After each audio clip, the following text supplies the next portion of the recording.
मंजिले मकसूद से मकतब को आगाही नहीं, क्योंकि जज्बे अंदरों की राह इसे मिलती नहीं। जान में अहले मदरसे की नूर फितरत का नहीं, एक गुले राना भी इसकी शाख से फूटा नहीं। बेखबर मामार टेढ़ी ईंटें रखता जाता है, बच्चे शाही को वो बतख की खूह सिखलाता है। मदरसे अपने मकासद से आगा नहीं, जिसकी वजह से इस नौजवान के अंदर जज्बे तक नहीं है। और आज का जो तर्ज तालीम है, जो जहन और बदन की इमारतें तो तामीर करता है, लेकिन रूहानी जज्बों से दूर रखता है।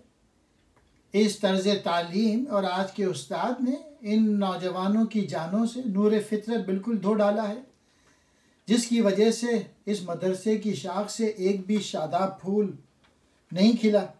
यानी इन मदरसों से, इन यूनिवर्सिटियों से इल्म व फ़न और साइंस के माहिर तो पैदा होते हैं, लेकिन एक भी मर्द हक पैदा नहीं होता।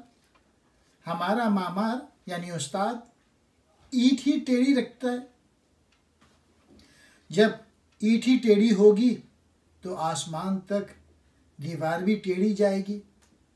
वो उस्ताद शाही बच्चों को बत्तख की आदत डाल रहा है, यानी वो उन्हें आला और बुलंद मकासद से आगाह करने और उनके हुसूल के लिए जद्दोजहद से काम लेने की तरबियत के बजाय उन्हें बेकार किस्म के मकासद से आशना कर रहा है।